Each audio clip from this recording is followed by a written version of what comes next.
for GCU. And it seems like it's been kind of a trend. The first 5-10 points have been slow for ASU, even though they've worked a 6-game win streak. Oh, quick set once again. There's Claire Jeter. 6th in the nation in hitting percentage. She is so efficient, and she continues to show why. And Jeter had been incredible for the Sun Devils. Started out the season with over 100 kills without recording an error, and now just absolutely tearing up opposing defenses. That set there, a quick one, she was able to find the hole. Sun Devils side out. Jillian Neal back to the line. Aggressive serve in the back row. Now force a free ball here for the Sun Devils. Jeter against blocks. Sear, cross court, and to the corner. And there's that power shot we were talking about. We mentioned earlier how Jelly Sear is able to get kills in so many different ways. She started out with a roll shot off the block. That one was all power from Sear on the outside. Now only a one-on-one matchup there, so no two blockers across the middle. As Jillian Neal, 4 aces just this past Saturday. That one will roll down. Timing play there for Tatum Parrott, and she snatches her third. And Parrott just being incredible on the court, incredibly mobile, getting to the ball, getting her feet under it, and getting a good swing on it, seeing the results on the court early here. McKenna Nelson, grad student, also went to Greenway High School. The libero will serve. Oh, once again the quick set. That time Nelson is there. Free ball for the Sun Devils. Sear once again down the line. I'll say it just barely went out. And that one is one of those high-risk, high-reward swings for Sear. If that lands in, it's almost undefendable. Unfortunately for her, a little too much power on it sends it just out of bounds. 4 separate attacking errors for a group that hit 400 just a couple of nights ago. There's an ace in the back corner right on the line for McKenna Nelson. An uncharacteristic error from the Sun Devil passing core. Typically you'll see them following that ball out of bounds. Called it a little too early in the air and watched it drop at the end line. Another 3-0 scoring run here for GCU. Sun Devils got a side out. Miller tools the blocking down. Right when they need it, they get it. And a couple changes we'll see here. Savannah Colheed will rotate in. Mary Schroll is out. Claire Jeter as well. Jillian Neal will also rotate out. Jania Cromartie, and now to the line, Stella Zadiska, a junior from Omaha, Nebraska. He served really well against Colorado, and unable to continue the point here. Right across the middle, just forced over by Trista Strasser. A bit of a hesitation there from Ung. She read it perfectly, was camped underneath it, but waited just a smidge too long before going for it, and had no chance of getting that ball up once it had dropped. Strasser, a conference-leading 98 blocks this season. 11 of them have been solo. She's been quick in that middle spot. 4-point lead for GCU here in set number 1 as Taylor Kabachak, the freshman, will serve. Back set, Miller is blocked. One-on-one, Tatum Parrott puts to the floor. And there is that blocking that we have been talking about. Tatum Parrott, 6 foot.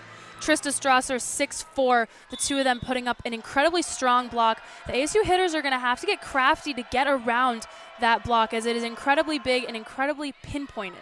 Just barely long there for Kabachak. Again, we talked to Kendra Potts. They're going to be okay with those service errors. They can let those go. Biggest thing, they got to get ASU out of the system. One of the best teams in the country and staying that way. Yeah, ASU passing has been so strong this season. They've faced a lot of strong serving teams. The goal for GCU is to get them out of system as much as possible to prevent the heavy hitters from being in system and being able to get kills. Another toolbox there for Jelly Sear. Drops it in the campfire. He snatches her 3rd kill here today. And Siri mentioned 4 straight double-doubles. She has just been purely incredible. And she's been great in the back row as well defensively. Bryn Covell just a little bit long again, trying to get to that back line. And GCU sides out after the serving error. And Covell had an incredible performance this past Friday against Colorado. 3 aces as well as a long stretch of serves to widen the gap. So we'll see more of her as this game progresses. Dump there by kept back up by Nelson. Another dump by Aggressive today, quick set across the middle. There's Sear. Back to Sear, the roll. That one will fall. And that would be a lift called on Analena Ramirez. She reached back and tried to get the ball up, held on to it just a little bit too long. Her positioning was great, but unfortunately she let her hand stay on the ball too long, ruled it lift. ASU has not had a lead in this first set. Down 13-10. Jelly Sear will serve. Just too much. And push down.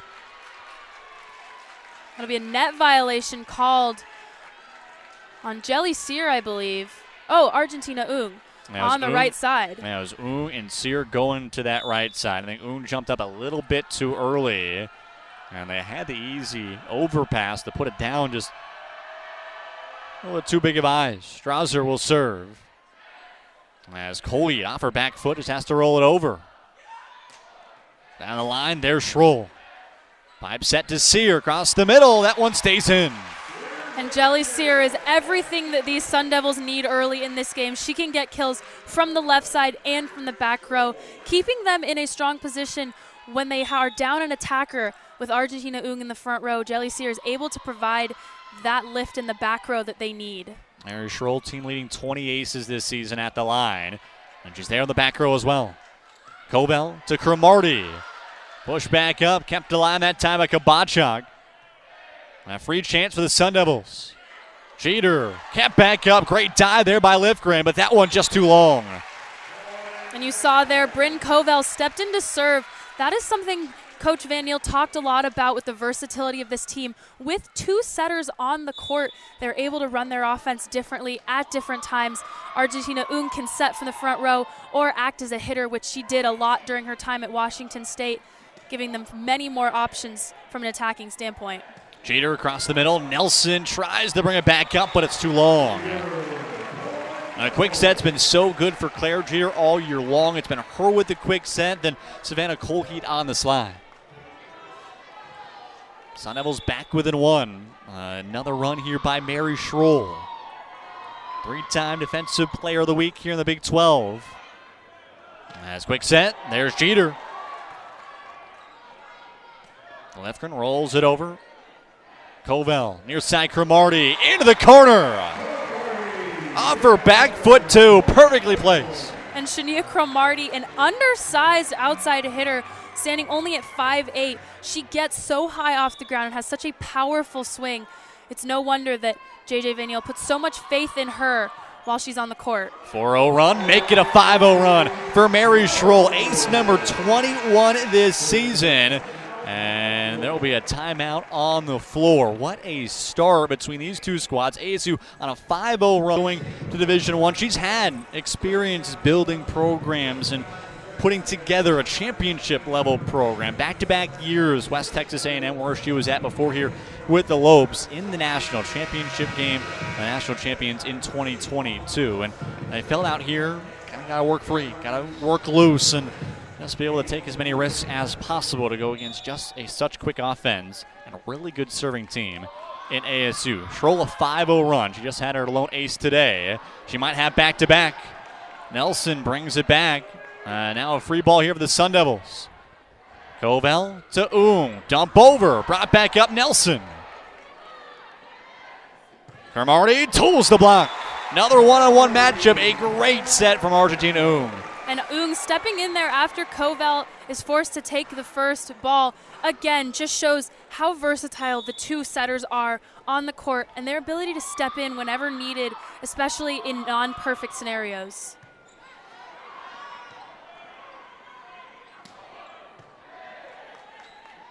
Kovel again to Cromartie. Down the line, up by Kabachak.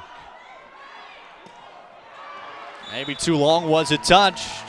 It was not. They were trying to see if they could work it off a block on the far side, but it looks like Kendra Potts is going to think that same thing and pull out the green card. Looked like Jelly Sear was trying to get it at the end, thought there might have been a late finger in there. What'd you see? I think maybe Sear saw a touch off the block, and that's why she reached for it. I don't think she touched it going out of bounds, but it's entirely possible there was a touch off the block. We'll have to wait and see what the refs determine here, or what they're specifically looking at, whether it was a block or if they're looking to see if Sear touched it. This could end a 7-0 scoring run for the Sun Devils. Going back to Kovel and Ung, how much does that just open up this offense? Having multiple different options, having that, again, was an outside hitter when she first went to Washington State before she came out here to ASU in her freshman season, has grown into that setter role, but has been one of those offensive-minded setters in the country. How much does that open things up for JJ Van Niel? It opens things up in a way that anyone watching might not understand. With a traditional 5-1 rotation where the setter plays all the way around and sets all the way around, when she is front row, there are only 2 other attackers, meaning there's typically a double block on the outside and the middle. Having Covell on the court to set allows the hitters to spread the offense, more chance of getting kills with more chance of having only a single block. So the call does get overturned, just barely a fingertip on the end. And it makes it from 17-14, now 16-15. Sun Devils in front, but more importantly, GCU sides out after a 6-0 run. Playing the right side again. She's blocked. Ashley Lifgren puts a roof on that one. And that one, just an incredible block. Supplied all the power on that one. And as you saw, the rest of the players on the court ran up to cover for a potential block. But with the power of that swing, the ball went up and over everyone else's heads. Lifgren will go back to the line, even at 16 here in set 1. Jeter again, right at the 10-foot line. It works just so well, and the communication and the connection across the middle just seems perfect. And that's an incredible place for her to have that ball. Typically, you don't see middle swing on the wrist-away shot because that is where the libero is the best defender on the court. But Jeter has such a fast arm swing that it doesn't matter who's defending her. Tool on the block there is Lifgren. Just a little bit too far from the net. There was Miller, as well as Claire Jeter. Haven't talked a lot about Bailey Miller, but the transfer from West Virginia, the junior, has been trying to fill the right side role. It's been a tough adjustment for her. JJ Van Niel's has been trying to go step by step and playing into that role this year. Off the tape, Troll is there. And again, Jeter throws it over. And another block. Miller and Jeter on top of it. And again, we talked about it, the 2 biggest things today, at the line and at the net. That's what's going to run this ball game. Agreed. The blocking game is very strong for both teams. ASU not typically a blocking powerhouse as they are on the undersized side.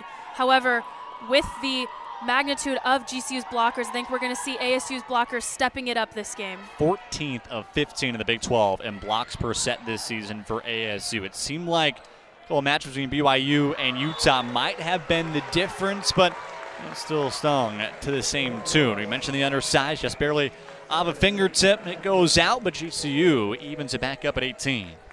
You mentioned Bailey Miller and her first experience really on the right side. She's been splitting time with Roberta Rebello on that right side, and in her career, this is her main chance playing right side. She was typically an outside hitter at West Virginia.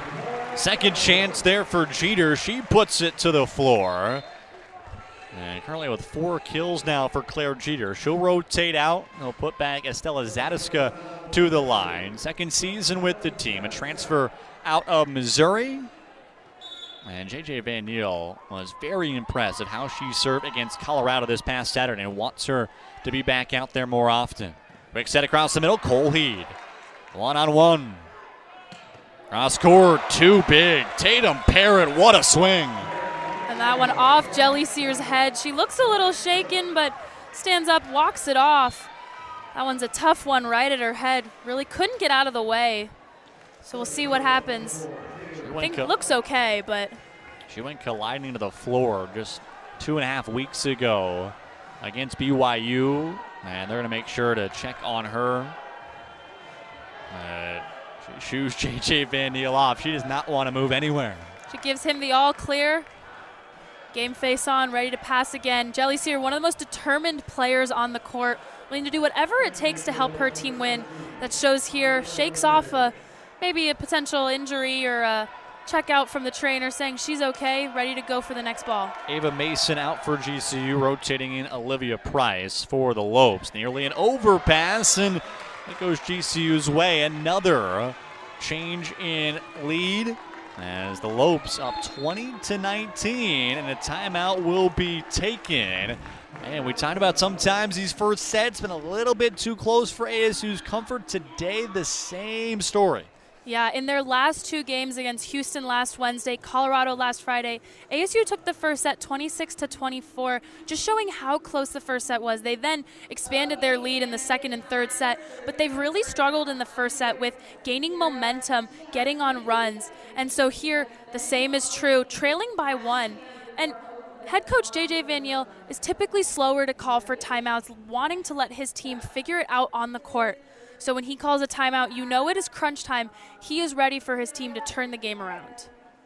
GCU 20, ASU 19. You hear all the time. First to 10, first to 15, first to 20. GCU has done that here in set number 1. Grand Canyon has played one top 25 team this season. That was Oregon all the way back in September. The Ducks, the top 10 team at the time, right at 10. They took them to 5-7, but only hit 0-75. So the talent is here for this group in GCU. This is not a mid-major foe to scoff at whatsoever. A preseason favorite in the WAC, the reigning champions in their tournament a year ago, and they bring back a lot of big pieces. Yeah, GCU has a lot of pieces that they are using and hoping to progress throughout the season, with the ultimate goal being to make an NCAA tournament this year. Kendra Potts has all the pieces that she needs to run this team and has been doing so incredibly well. Remains to be seen if they'll be able to capitalize on the mistakes of ASU in this game, but they certainly are playing up to their potential at the moment. ASU just hit 176 to open this one up. Taylor Kabachak will serve and goes too long. Not sure what it is, but the timeout seems to always ice the server. That was the goal for J.J. Van Yeel, calling the timeout here. Get the server on edge, get the server to be a little more cautious sometimes, but in that instance, it worked out for ASU's favor as she served that one out of bounds. Bryn Covell back to the line. Redshirt freshman out of Raleigh, North Carolina. Sear tipped over. Just past Parrott, unable to be put back over by Kabachak. Sun Devils able to get a quick point. They lead 21-20. And now we see a timeout from Kendra Potts. Quickly going to stop the momentum right there for GCU's first-year head coach. Yeah, that was an incredible play from ASU to get the ball back and to get the lead back. But Kendra Potts knows what ASU is capable of when they have a lead, so she's hoping with this timeout here she can nip it in the bud, stop the bleeding for GCU, and get back on the service line as quick as possible. Well, J.J. Van Yeel took a timeout quickly to stop the momentum. Same case here for Kendra Potts and Grand Canyon. Both these coaches talked about why have they not played in 34 years. Again, 1990, the last time these two teams 15 minutes away from Mullet Arena to Global Credit Union Arena. A lot of questions. Why hadn't that happened? Why is it the consistent thing that they want to put together? But this match is for bigger than just these two programs, but keeping prep volleyball in Arizona that has just so much talent within these programs. 100%. And you mentioned how weird it is that these two teams haven't played in so long. The beach volleyball team recently matched up. Obviously, ASU's beach volleyball coach, Kristen Rohr, formerly coached at GCU, so that was one of the reasons why they met up this past season. But for the indoor teams, it's putting a spotlight on volleyball in the Valley here in Arizona. Volleyball, typically a big sport in states like California, Texas, Florida, but hoping with the matchup here between GCU and ASU to bring volleyball to a bigger stage here in Arizona. Covell back to the line. 21-20. Sun Devils here in set 1. And Covell, how about an ace? Right where you needed it. She had 3. And just a Swiss Army knife type of day against Colorado. And the Sun Devils, a little more momentum. In that game against Colorado, Covell had also 6 digs plus her 3 aces. So she was all over the court as well, picked up a number of assists and was able to put together a all-around performance to help the Sun Devils win. Quick send across the middle. Colheed able to slow it down. She'll work to her on the slide, but unable to get it past the tape. Big change we didn't mention there. Bella Anderson rotated in for Ashley Lifgren. They'll switch now, trying to get some more depth and some more consistency in their receiving. Yeah, hoping to give a new look for the offense, a new look for the defense for GCU. Just some fresh legs maybe on the court in a tight game like this one. What a long run there for Sear, but Cromartie can't help her out. An ace for Tatum Parrott, and it's even once again at 22. And that is how GCU wanted to get back into this game, to tie it back up at 22 by playing good volleyball, having strong serving, and they did that just there. First ace of the day for the Lopes, and matches up with a service error. And we talk about the risks, but in this close of a matchup, those are really going to hurt. Yeah, serving is one of the first things any volleyball player learns. It is the only skill in volleyball that is it is a individual skill. So for the players to be serving out of bounds or in the net in this close of a matchup is not what they want. Cromartie put to the floor. Sun Devils set point number 1 coming up, and Piper Rama doing the worm again. Timeout GCU. Finally some life. Finally, I think a little bit of the lack of tenseness just opening up a little bit late in this first set. And the bench core for ASU has always been incredibly involved. One of the big things that the players on the court talk about is how involved those girls are on the bench. Piper Rama doing the worm, front walkovers, a move that they say is releasing the dogs. So many different things that the bench does to remain involved and to keep the energy up on the court. And we're starting to see that here as ASU has pulled to a 2-point lead, have set point. That bench getting really excited here in this first set. The depth has just been something that I think J.J. Van Niel has needed this year, right? Last year you had Marta Levinska that could run the floor, that was just so physical, was one of the best players in the country, and All-American. This season, we mentioned the undersize, right? You had to have more options all around defensively at the line, but when talking to J.J. Van Niel, again, 2 different seasons that are very similar. Both 18-2 starts last year and this year the same case. Very similar records, very similar looks to these 2 teams. The one thing that has been the most consistent, how well they've been at the line and how much they have worked of being one of the best teams in the country at being at the line. That's how they get these physical teams in GCU that have that size out of system. And a lot of credit goes to the setters here. ASU with last year, Shannon Shields, 4-year setter at ASU, one of the best setters in the conference this year. Argentina Ung, one of the best setters in the conference last year, now one of the best setters in the conference this year. And the setting has been incredibly strong and allows ASU to run their offense very well. That one dumped down right at the 10-foot line on Elena Ramirez, the junior out of El Paso, Texas. Sides out, and streak has not been pretty, but they've taken care of business thus far. 25-23 in set number 1. We'll take a quick break here on ESPN Plus. Once we come back, second set action here in Tempe, Arizona. Can't tell already, it's Halloween night here inside Mullet Arena. ASU taking on GCU before a 3-game road trip. They head to Arizona on Thursday, then a pair of matchups out in Utah versus BYU, as well as Utah this next week. Big looks here in set number 1. They took it 25-23. For more from our first set, we have our third member of our crew in Casey McNulty. Casey? Despite the set win, it was a rough start for the Devils in set 1. I heard Jelly Sear say to the team on the court, let's go, let's get some points. So you could tell they were feeling the pressure. The bench seemed to be feeling the pressure as well as they kept yelling, come on, right here, let's go. For a team that prides themselves on their defense, they struggled quite a bit during the first set. Guys, back to you. You could tell when Jelly Sear had that big swing that ended up going off her head. She did not want to come out of this ball game. Shoot away J.J. Van Niel, and that fierceness, right, is that leadership I think this team has shown off this season. Yeah, she's the only player on the court right now that started her career as a Sun Devil and is now finishing her career. So she knows this program inside and out. She knows what it takes to win here. She has a lot of pride for her school and her team. So it's not surprising that she's the one running the court, calling the shots, and keeping her team involved every single point. She's once again leading the team in kills. She's got 6 on 9 attempts thus far. She's also got 3 digs in the back row as well. She was listed as the best receiving outside hitter, rather pin hitter, amongst Power 4 players in the country. It's been that way all season long. Good way to start it off for GCU.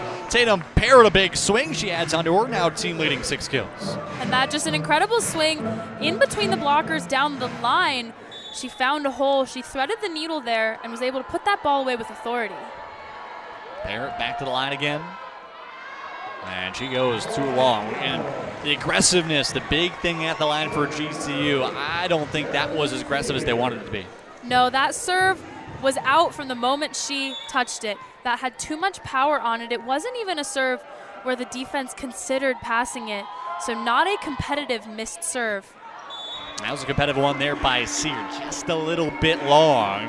She's had some trouble, JJ Van Neal talked about, especially early in the season. Didn't feel that she was really kind of up to her standard. 39 now service errors this season, but the basic thing, she's been aggressive, and she's going to stick to that all season long. Strasser there for GCU. Cromartie tools the block, but that time there's Strasser. Down the line, brought back up, great pancake there by Mary Schroll. It just drops down. And that one, just a tip that was dropping. Schroll got there on time, was unable to fully extend her body out to get it. And an excellent placed tip for GCU. Lopes up 3-1 here in set 2. On the slide, Colheed forces the overpass. Another one there for ASU, but somehow puts it down. That was disastrous in every single category, and somehow Argentina, the transfer setter, ends up working it out. And that just shows her court awareness to turn around and get up and block on that one. A little miscue from Covell with the overpass, but an incredible player. Very strong volleyball IQ, able to send that one back over. Chance here for the Lopes. Sent to the near side, cross court. Schroll tries to pull it out her right hand. And that one falls. Big, big swing. But even more importantly, they take away Mary Schroll from being at the line. A 6-0 run in that first set. They side out and up by 2.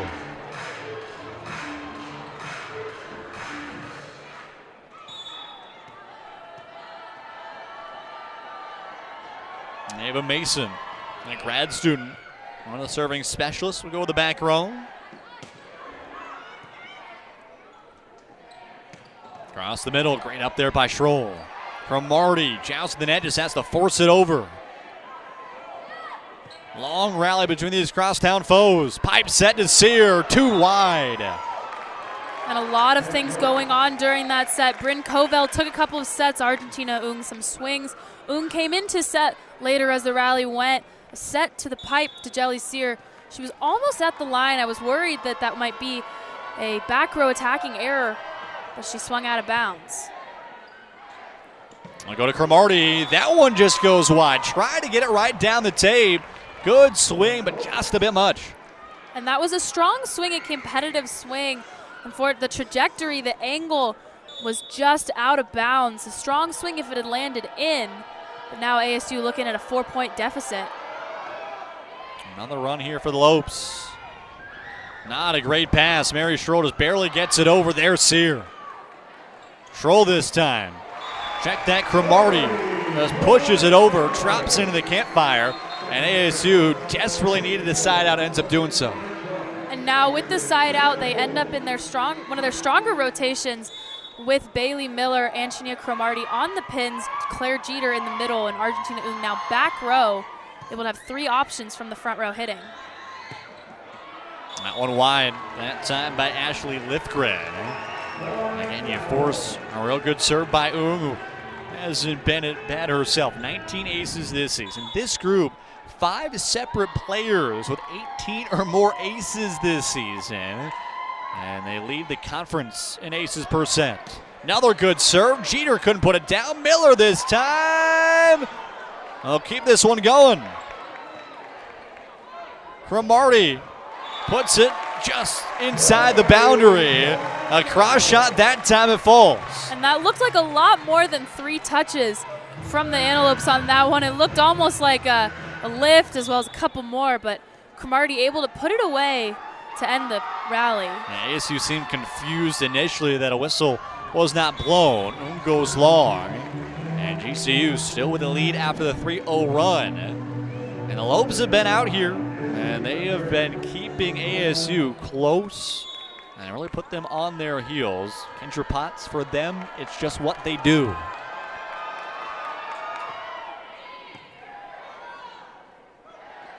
Miller.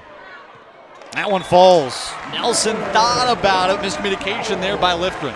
Yeah, Nelson looked up, thought it was going over her head out of bounds, watched it drop in the court. You can see a little disappointment from her initially of having not gone for it, but that decision was the wrong one for her, and she knew it.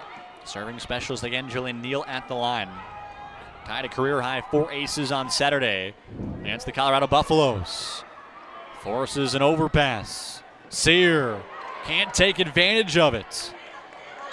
Never mind, she will. Miscommunication once again, that time with Nelson as well as Parrott. And it seemed like they were going to keep that rally going.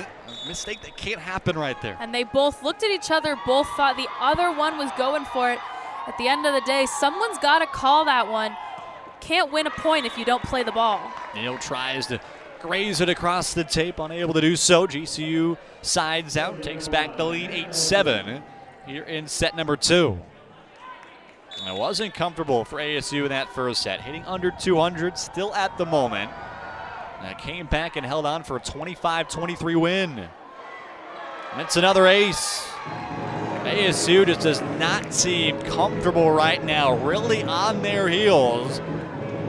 You're near the point maybe for a J.J. Van Niel timeout. They look very uncomfortable and off today. They look like they're playing slow and sluggish, a few uncharacteristic errors. But Jeter there, wiping away any confusion. The most consistent thing you're going to see is the quick set working for Claire Jeter. You mentioned earlier in this one, 139 attacks to start this season without a singular error. She does not have an error in 13 of her matches played this season. It's exactly what you want from your top middle blocker option. He's there in the back row too. Sear floats it over and it falls. And that's the kind of complete rally that ASU wants to continue having. A strong serve, strong defense, and craftiness from a hitting perspective. They've seen that the blocking from GCU is strong, so in order to get kills, they have to be crafty around the block. Jeter, another really good serve. Parrott is blocked. Colheat and Miller on top of that one. That might be the momentum that this team needs. And we mentioned the height difference between the two teams. However, Savannah Colheat is 6'3", Bailey Miller also 6'3", so the two tallest players on the team combining for a block there. ASU, another 3-0 run, back up 10-9. There's Jeter, just a little bit long. Gonna set up here for GCU. They go to the far side again. Cromartie with the up. Sear is blocked and gonna fall. One block party for another. That time, Magdalena Juric pulls that one forward. We haven't talked a lot about Juric yet, but former teammate of Argentina Ung, both of them on Washington State's team last season, went to the Sweet 16, eighth consecutive NCAA tournament appearance for the Cougars last year. Sear tools the block, but up there by Kabacha. Chance on the near side for Parrott. She rolls it over. Sear, too long. You mentioned that connection for Juric. And again, haven't seen her a ton today. She's kind of been a third or fourth option on the outside, but shows out well. Continues the block party that it's been this season for the Antelopes. 11-10.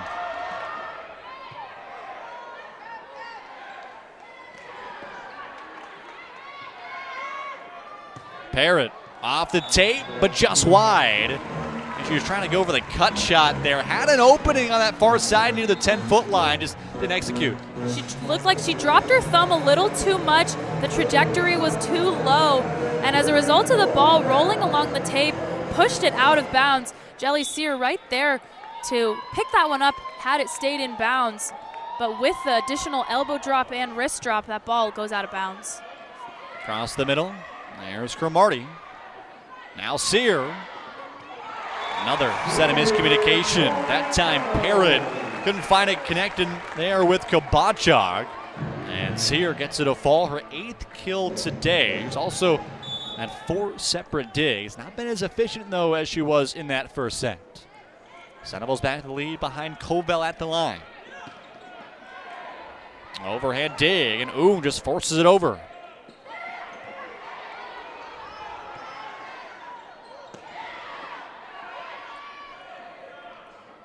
Far side to the floor.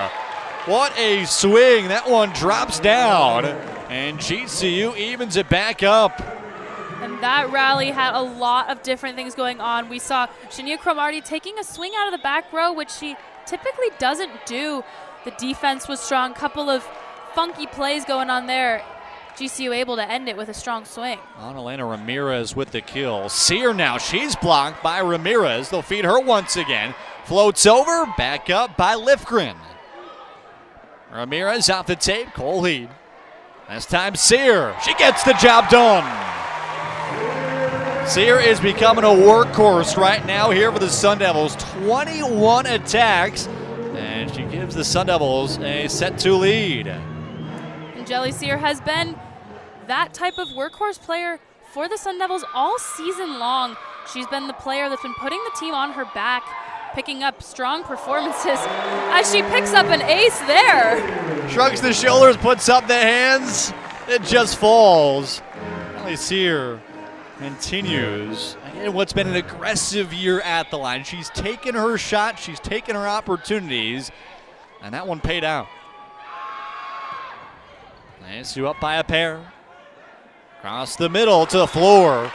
Krista Strasser hesitated a little bit in the air. Said that was a little bit too long, but she forces it over well. The power tip there dropped really fast. You saw Bryn Covell and Mary Stroll, neither of them able to get to it on time. A perfectly placed tip from Strasser.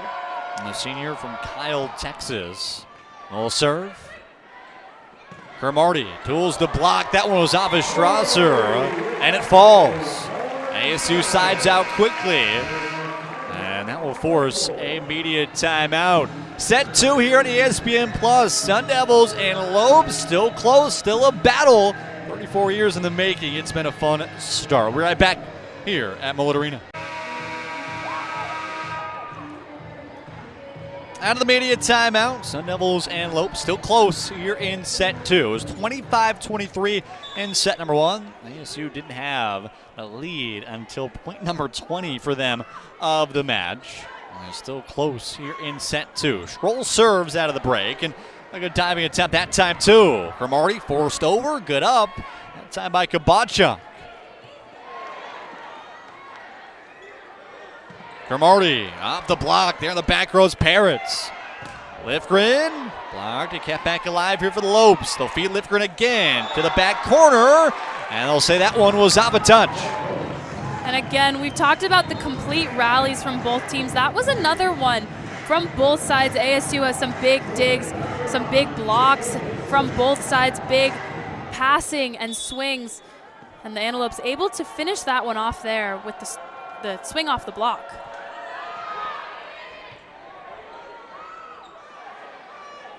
Cromartie this time is blocked, but she tools it and finds its way just wide.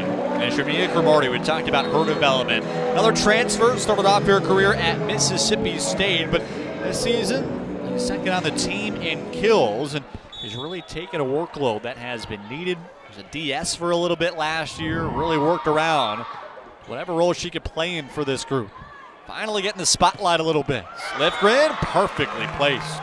And that one just painted on the line. The cross-court cut shot, wrist away into the deeper part of the court. She was able to find the line on that one in almost the zone where no one really defends. The libero has now stepped up, so that one goes over her left shoulder and behind her, and that one drops in for a kill pretty easily. He gets a couple shoves, and oh, congrats by her bench. As again, another side out. Bailey Miller drops it down. And again, you're talking about so many sides out. It's a numbers game, right? How can you get out of long runs? How can you get out of bad rotations? It hasn't really seemed like either team has been fixated thus far in any spot. Jillian Neal back to the line again. San Diego, California. Quick set. Ooh, one-handed stroll along run. And this rally's going to keep on going. One never defensively. And that one falls. Parrott miscommunication, a little too long of a set. The Sun Devils catching a break on that one after the long hustle for Mary Stroll to send that one over on the free ball.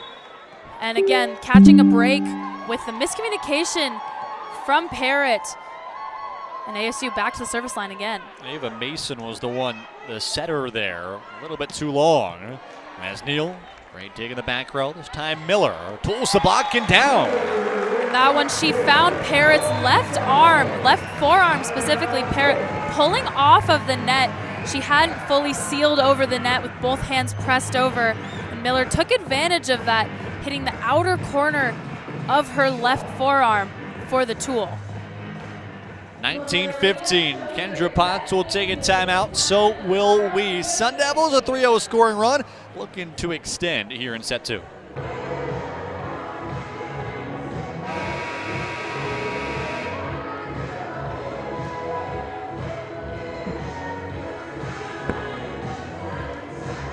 Monday night crosstown matchup here inside Mullet Arena. Jaden Taylor alongside Brooklyn Cohen. Glad to have you with us here tonight on ESPN+. 19-15 Sun Devils here in set 2. Jillian Neal continues to work long runs at the line. 3-0 now.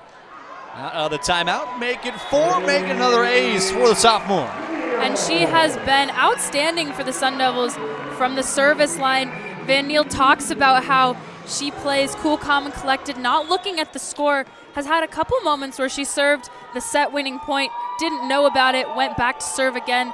So she's come in when the Sun Devils needed as a strong server in the back row.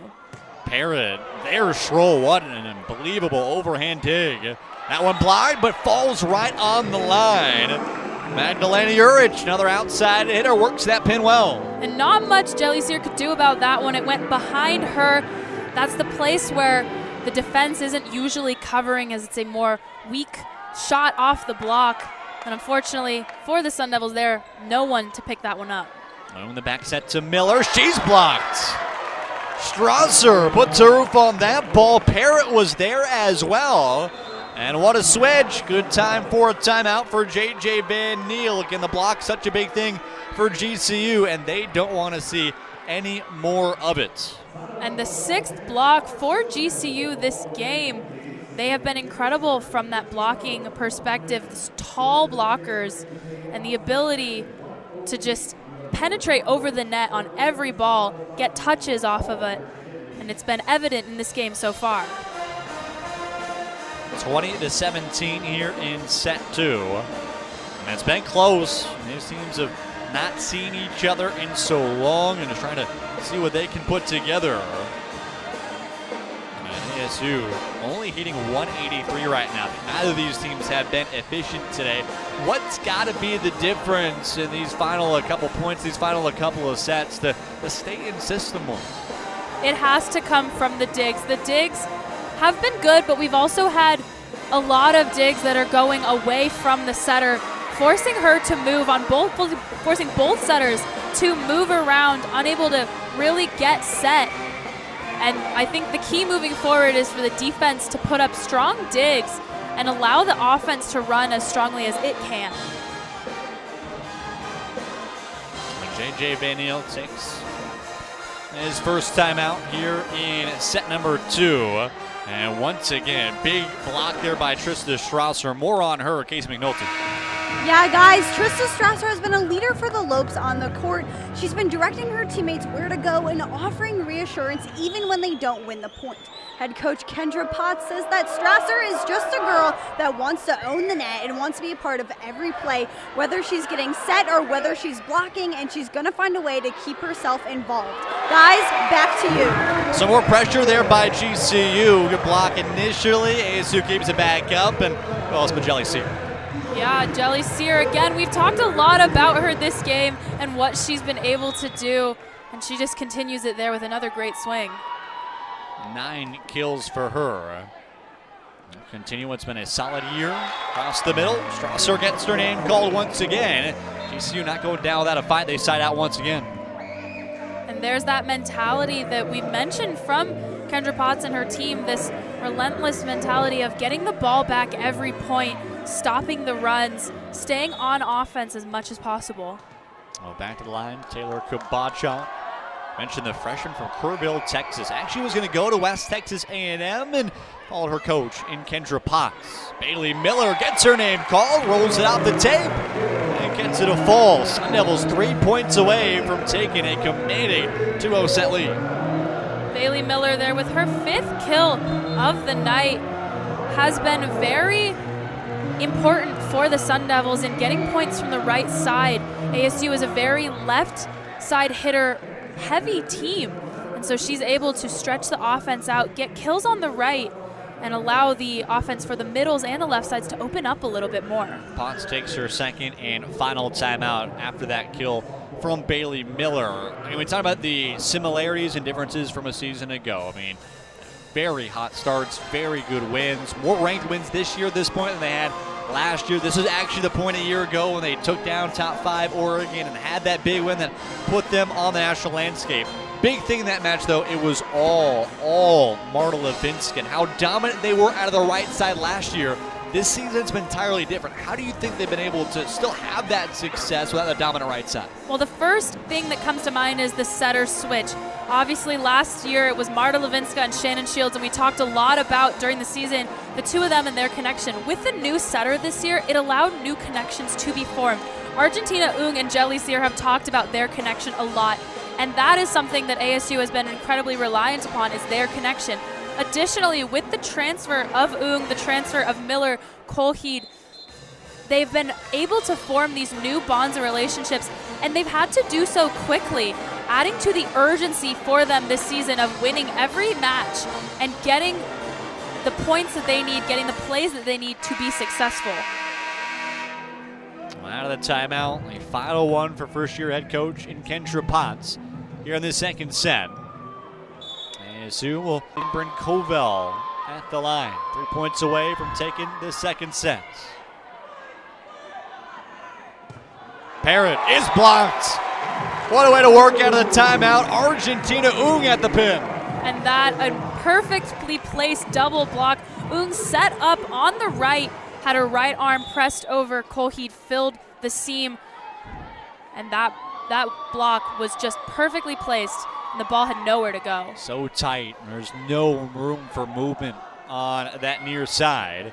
Parrott rolls it over. Ooh, I'm gonna have to force in the back row. Parrott keeps it up. That time Cromartie, Parrott again, just wide. What a crazy rally right there. Back foot kill attempt after back foot kill attempt. And it's set point here for the Sun Devils. And a couple of uncharacteristic overpasses for the Sun Devils, but they were able to catch a break there with the perfect dig from Cromartie and then the swing out of bounds from Parrott. Covell, a 3-0 run, looking to end set number 2. Across the middle, there's Cromartie. On the slide, Colheed just throws it over. Sear, cross court, great up there by Parrott. Out of system, Sear into the tape. And that one, she just got too much side on of the ball, dropped her elbow a little bit, couldn't elevate the ball up. It was a low set as well. That ball goes in the net through almost no fault of her own. It was a really tough set to get a kill off of. Oh, geez. Back out of the break for set number 3 here on ESPN Plus. Jaden Taylor alongside Brooklyn Cohen. Glad to have you with us here for some Monday night volleyball action here inside the Valley. Two squads that have not matched up since 1990. Finally get a crosstown rivalry going. Sun Devils and Lopes have looked close early, 25-23. ASU took set number 1, 25-20. Sun Devils a little bit more of distance in set number 2, looking for another sweep. ASU has been incredible in the third set as of late, pulling away with some big service runs. However, the set 2 has also been pulling away, and with this set being closer, it remains to be seen if ASU will be able to pull away the same as they have recently, or if GC will be able to keep up with them as they hope to force a set 4. Neither team has been too efficient today, kind of sloppier nights. Always different on a Monday, as Jeter Started off, forces it over. Set off the block. There's Jelly Sear in the back row. Cromartie, great overhand dig there by Lifgren. Forced over, Jeter. Can't quite get her hands out in front of it. That one again, not pressing over the block or over the net entirely. The goal for a block is for the forearms to almost be touching the tape.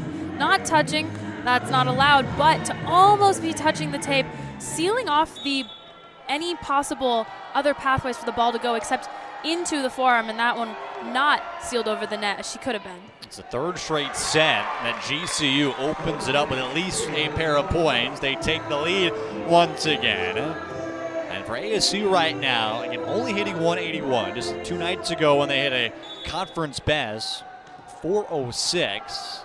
And just kind of been an off night, but they forced their way through. Again, a tough and major opponents. Shania Cromartie off the tape and down. And ASU dealt a rough hand on that one with the way they set their lineup for the start of the set. Bailey Miller in the back row, Argentina Ung in the front row. Only 2 options in the front row for hitting. Able to get out of it quickly there, but we won't see that typically as the game progresses. Ung, quick set to Jeter. Up that time by Kabacha. Parrott. Cromartie off the block and out. And ASU again back even at 2. Every punch that GCU's had, which again, they've kept themselves in all 3 of these sets. And Sun Devils have been able to answer. And Cromartie there with an excellent high hand swing. She's pushing up at the ball. We mentioned her as an undersized outside hitter. So any of her swings, she's not getting as much on top of the ball as back of the ball, able to push it and get the fingertips there. Strasser on the slide. Well set up there right down the line. And GCU size out. They're back up by 1. Tatum Parrott again will serve. Preseason WAC Player of the Year. Miller off the tape, and it looks like there was a lift. There was. Another ball that just dribbles over the net, and the instinct is to put a flat hand out to try and get that ball in the air. The difference there is a open palm is a lift, but if the fist is closed, it's not a lift. So that's just one of those little things that kind of change throughout the game and players start to figure out, but on plays like that, there's not much you can do. Jalen Neal goes wide. That's tough. A trio of 3-0 runs for her at the lines. The Sun Devils can't take advantage of her being in that rotation. GCU takes the lead back. They're bringing Ellie Fry for the first time today out of Fort Wayne, Indiana, the sophomore. And did not play against Tarleton State on Saturday, but was great just a week ago. Hit 348 with 11 kills against Southern Utah. Miller just long. And JJ Vigneault picking up that challenge card pretty quickly, or at least moving towards it, waiting for confirmation from his players. And he thought about it. He had it in his hand, and it was Claire Jeter who walked over there, kind of shook her hand a little bit. Not needed in that moment. And it works out anyway. And again, talk about that trust, right? I think JJ and assistant coach Leslie Anderson, Presley Anderson, those two have been really pushing, right, to kind of have that connection and want to pull out the green card when they can, but they trust their players based upon their reaction. And a lot of times when Van Neal is trying to make a decision, he'll look to players like Claire Jeter and Jelly Sear to see what their take on it is, as they're the ones on the court, and he trusts what they see on the court over what he is seeing in most cases. Ashley Lifgren, huge swing right there. Now tied for the team lead, 7 kills here today. She's just had 1 singular error. And the GCU's had different options. So Parrott, Lifgren primarily. Strasser's been incredible across the middle. Colheed that time puts it to the floor. And that a front attack for Savannah Colheed. A lot of times we'll see her running sets behind the setter, especially on the slide. But changing things up today with the taller left side blockers for GCU, we see her getting that kill in front of the setter for one of her first kill of the game. Covell serves as Lifgren blocked, kept up. As that one falls, Top spin there for Urich, and no change for Cromartie. And yeah, that one just dropping in front of Cromartie before she was able to get to it. The subtle difference of a tip and a roll shot look the same off the hitter's hand, but make a huge difference for the defense. The roll shot drops much faster, as it did just there. Bella Anderson, one of 6 different Arizona natives, will serve. Sophomore setter will force a dump on the other end for Argentina Ung. 4th kill of the day for Ung, and again, just so tough to match up when you got a setter like that can do it all. Argentina Ung incredibly strong from the front row for the Sun Devils. She's able to hit, she's able to dig, she's able to dump. In addition to her excellent setting, she's everything the Sun Devils have needed and wanted this season. Off the block and down there for Parrott. Our 8th kill today, although it's been in 23 attacks, sitting under 100 right now. Going back to again, the transfer from Washington State, there was kind of a slew of offensive-minded setters last year in the Pac-12. Tuniga comes to mind at USC. Also saw a lot of Shannon Shields as well. And how about a big offensive night for Savannah Colheat? Her 2nd kill, but the slide works out again. And there's that slide that we talk about. The connection between Ung and Colheat on the slide is incredibly strong. Hasn't worked out much this game, but that one, Colheat able to break through and slam that one down with authority. Cheater in, Colheat out. Big set across the middle, and Strasser answers. Trista Strasser, big swing across the middle. And again, getting those one-on-one matchups right, how that can lay together. Colheat had the one-on-one on the outside, that time Jeter getting up late. And that is exactly what GCU wants. They want for the blockers to be forced to go one-on-one, not marking any hitter out at any given time. Another rare overpass for Mary Schroll, and Tatum Parrott makes that easy. Mary Schroll's just been having a little trouble controlling some of those harder swings and maybe having a bit of an off night here. Only 10 digs so far. Jeter, Nelson is there by the overpass. Ooh, will swing. She puts it to the floor. And Argentina Ung unleashing that cannon of an arm that she has, showing how versatile and how important she is to this team. Ung's been efficient. I mean, she's hitting over 300 this season as a setter. Again, we've seen her at the right side spot too, and to have that extra piece in her game is incredible. Great serve by her as well, and it's a free ball for ASU. Ung, back set to Miller. That time up by Ramirez.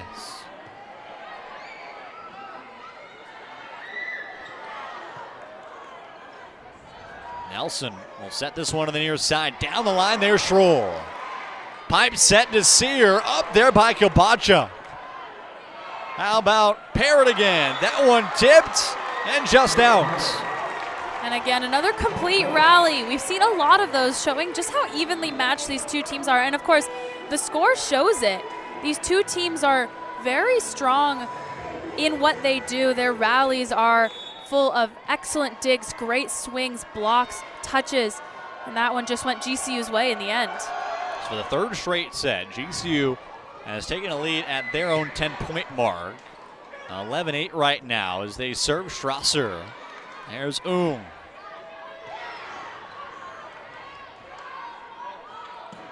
Down the line once again, off a tip. And Ashley Lifgren gets another, her 8th. And we're going to see a change for the Sun Devils. Roberta Rebello coming in for Bailey Miller. Rebello hasn't played the past few games, so not only coming in cold today, but coming in cold for the past few matches. We'll see what happens here as JJ Van Yeel makes his first big change of the match so far. A grad student comes in. She was a bigger presence last year for ASU. She dumps that one over. And not as much of a role here this season. Jeter across the middle. Great block there by Strasser, and putting it down is Ramirez.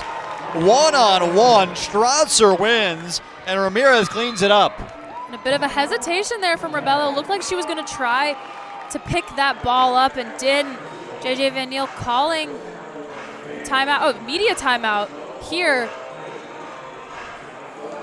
But a good timed one for ASU. ASU will take the timeout. J.J. Van Niel takes his first. 13-8, GCU leading on a 3-0 scoring run. When we return here at ESPN+.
A Monday night thriller here inside Bullitt Arena. Not been easy for ASU, 13th ranked in the country, and trying to vie to be a host in the NCAA tournament. It's been them, Kansas, Utah, TCU, all up in a jumble. And top here in the Big 12. They need a win here tonight. Jeter forces it over out of the timeout. And Strasser puts it away. Man, she has just been incredible today. 7 kills, and add that on to a couple of blocks as well. And she just made her presence known. Set point number 1. She has been, for GCU, kind of the leader of this offense. Obviously not the leader in kills, but the leader in running the court. When she is on the court, she is on fire, and she is having her energy spread to the other players. ASU again out of system. As, with the dig. Rebello off the tape and down. Strasser nearly had enough of that one with Ramirez. And it just forced its way out. And that one, the left arm of Strasser was pulled off the net a little bit. Looked like she was getting ready to peel off to take her approach after. And Rebello was able to squeak that one in off her arm. ASU needing a run. Down 14-8 initially. That was the longest deficit for them today. Here by Jillian Neal. Quick set to Jeter. Great up there by Nelson. And the back row, Parrott too far. Neal ducking there. That one was coming hard and fast, so if that had dropped in, would have been a pretty solid kill, but Jillian Neal getting out of the way before that one hit her in the head. It was funny there, Kyla Presley as well as Piper Ravo both did the duck and then dove down after that point. As ASU hoping to continue this run, Strasser not wanting it. Lefgren, there's Neal.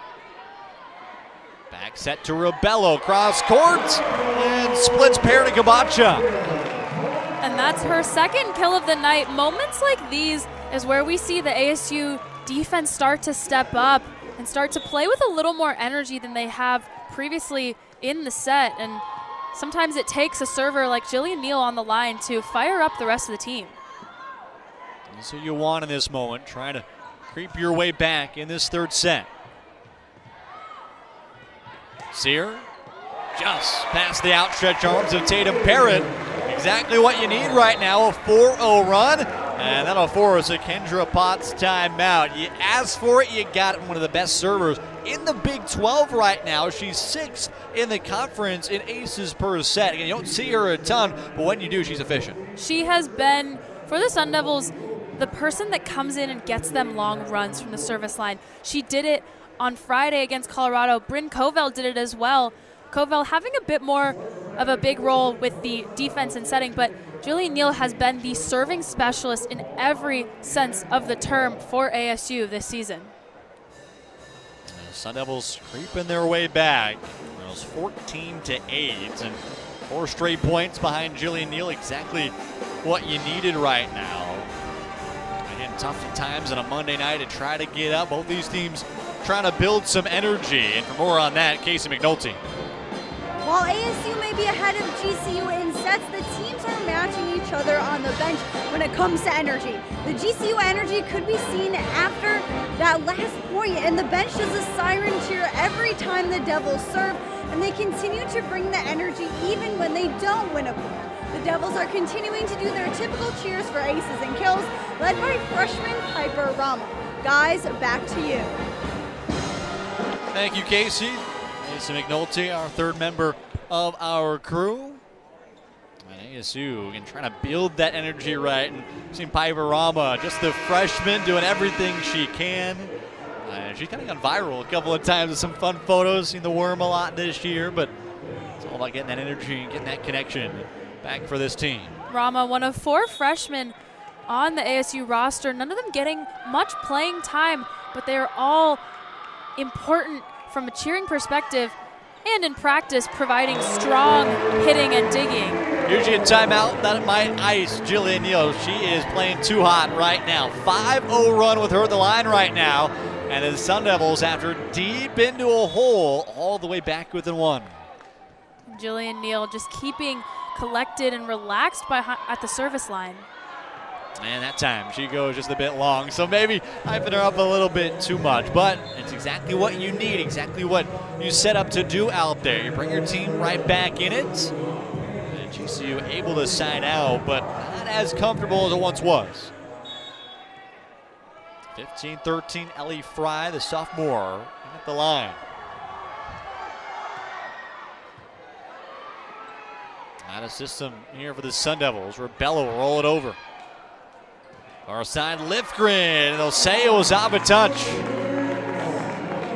And that just a micro touch off the block. That's what hitters are looking for when they're trying to go for maybe a high hand swing or even just a top of the hand swing, is those micro touches off the pointer finger or the middle finger that are just kind of altering the trajectory of the ball minuscule way, but the ref can see it and able to call a touch on it. Neal out, Chania Cromartie in, they go straight after her. Kelly Sear down the line, great up by Kabachuk, a diving play as well by Ramirez. Sun Devils a chance, Rebello rolls it over. And Rebello coming into this match cold, like we mentioned, has been able to put a fire under ASU. She already has 3 kills and has just been everything they need from a front row hitting perspective. Stella Zadiska will now go back to the line. Didn't see her much in the second set, saw her a lot in the first set at the line. I'm trusting her as a really solid server. Ramirez, there's Zadiska. Back row for Cromartie, that one falls. And that a set from Jelly Sear, which we don't typically see. She waved off Argentina Ung and took that ball with her hands. Perfect set, leading Cromartie on so she could jump forward. And they was able to get on top of that one and get the kill. ASU back within 1. Had a cut shot there on that serve. It's blocked. Lifgren rolls over, perfectly plays. Everybody was working on the far side. Really good looks. The finesse drops it down. And that's an interesting play because she used both hands on it. Just be careful not to double or get called on a throw. And she perfectly walked that fine line there with that one. Zadiska will rotate out. So will Claire Jeter. As Mary Schroll will rotate in. Ava Mason serves. Back set, Rebello is blocked. Ashley Lifgren again, the grad student pulls through. And there again is that block that we have been talking about. The strength of the Lopes block is what is keeping them in this game and keeping them ahead right now. 7 today, and that one's huge for Kendra Potts. Not only the blocks, but again, just getting touches, right? Being able to slow this ASU offense down, which they've been able to do for the most part today. And it's allowed their back row to be a little more comfortable, have a little more time to set things up. And see how they can fare the rest of the way. Arizona State looking for another comeback here in set 3. As Brent Covell serves. Lifgren, cross court there, Schroll. The back row, Parrott On the slide, Colheed's block, kept back up there by Covell. Sear, blocked again. Colheed just sends it over, free ball for the Lobes. Lifgren again, she's blocked and down. Colheed and Oong on top of that ball. Want to show off your block? This team not too bad either. Colheed, one of the strongest blockers that this team has, leads ASU in blocks, but also incredible at filling the seam, filling those holes, showing off there with her height, and able to get the kill on that one with the amazing overpass swing. Too easy. Savannah Colheed and knows what it means to be in one of those physical matchups you can be in the country. It was in Indiana for her undergrad. It does not get easy in terms of the physical play that is had in the Big Ten. She's brought that here to the Sun Devils. And after tying it up, Bryn Covell, again, you brought yourself back, stayed aggressive, but unable to get over the tape. We talked about Savannah Colheed and her game, blocking and hitting. She became the 14th Hoosier to record 300 career blocks. She finished 10th in Indiana history with 359. She also had 637 kills, had a hitting percentage of .305, so she truly did it all in Indiana. Another slide, that ball gonna fall. I remember when it was Utah, BYU across that stretch. Savannah Colheed had 14 of 15 kills on the slide. It just has worked so well for her. It was a drastic struggle. J.J. Van Niel talked about it out in Nebraska all the way back in September, but she has really grown into that spot. Even at 19, and is answering well and putting that ball to the floor. Once again, Alyssa Uhlenhop, a senior out of Glendale, gets the kill. Uhlenhop, one of many players on GCU's team that are from the Valley and from Arizona specifically, played for Arizona Storm Elite Volleyball in Scottsdale, so very familiar with this area. Went to Mountain Ridge High School. They go to the slide again. Keep it working, Savannah Colheed. It just works so well. And what works so perfectly about the slide is even though the opposing blockers know it is coming, Argentina Oong does such a good job of waiting until the last second to change where her positioning is for the set, effectively splitting the block and leaving the middle blocker almost in no man's land. Free ball for ASU, and how about Shania Cromartie? Sun Devils another run. This is momentum that you hadn't seen a ton of those first two sets. And it's the group that you saw all year long. 4 points away from the 15th sweep of the season for ASU. Mary Schroll again will serve and again force GCU out of system. Parrott, there's Schroll again. Well, feed Parrott, rolls it over. Covell with the up. Cromartie toes the blocking down. This is the loudest this crowd has been all night. And Kendra Potts will take a timeout. 22-20 here in set 3. This is the ASU we've seen all season. Yes, exactly. Shania Cromartie now with her 12th kill. She's leading the offense. Kind of lost in the shuffle of that set. Jelly Sear now has 11 kills and 12 digs. Her 5th consecutive double-double. But the momentum has been a huge switch for ASU. GCU had it for most of the set following those big kills from Savannah Colheed and Shania Cromartie. The momentum is back on ASU's side. The fans are now back in it. And that is what is going to propel ASU as they try to finish this one out in the third set. 7 different attackers with kills tonight. You go all the way down to Roberta Rebello, who's had 3. Argentina Oong has had 5 herself. Again, J.J. Van Niel really pushed for this group. Again, it's tough. You get this deep into the season, you might be lagging a little bit, just trying to get the energy every single night to go back out there. And again, they're not expecting it to be a perfect night for everybody. You don't have your best day at work every single time you go out there. There's different players that are able to step up and all do the collective effort to be able to get a win. And that's one of the biggest differences for this team from last year's team. Last year, Marta Levinska ran the show. She was the hitter in the front row and the back row that they were going to on most opportunities. Now you mentioned 7 different players that have recorded at least 3 kills. The offense is truly spread out with multiple different hitters able to be the ringleader on any given night. Tonight, when referring to ASU, starts with the middle. Back to the line, just barely goes long. And man, it seems like ASU can never just pry the Lopes off their back leg. It won't go down. Set 1, 25-23. Set 2, 25-20. And we've got another close one here in set 3. Tatum Potter serves. Robello down the line, kept back up by Potter. Free ball for ASU as GCU sets up defensively.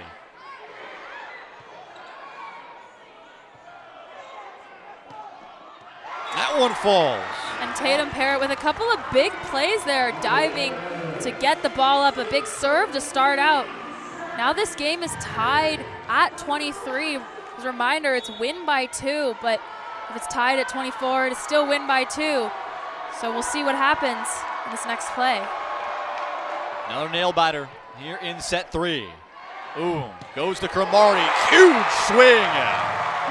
She has been on fire today, her 13th kill. She has been everything the Sun Devils needed, especially when they were floundering a little bit, when they were falling behind on points. She's had those big swings to keep them involved.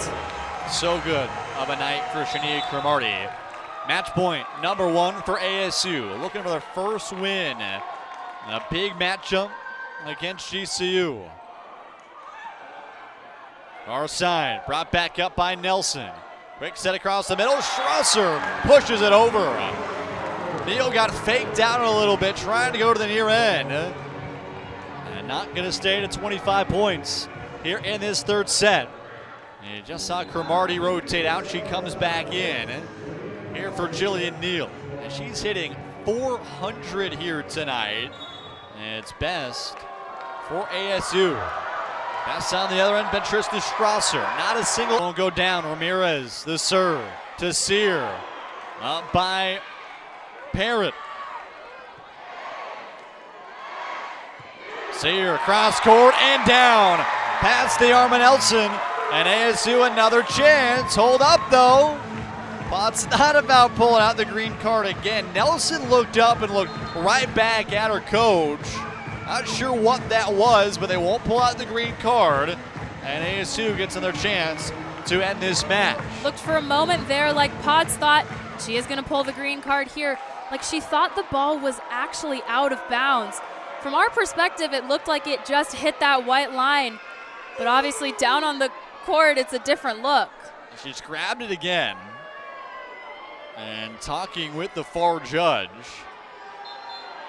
Choosing to challenge again. The crowd not liking this one. And a second time she just discussed there with Ronald Pelham, the second referee on the far side. And he's just trying to explain what her conviction was there. And ASU. They look excited. Lost for words on how that one ended.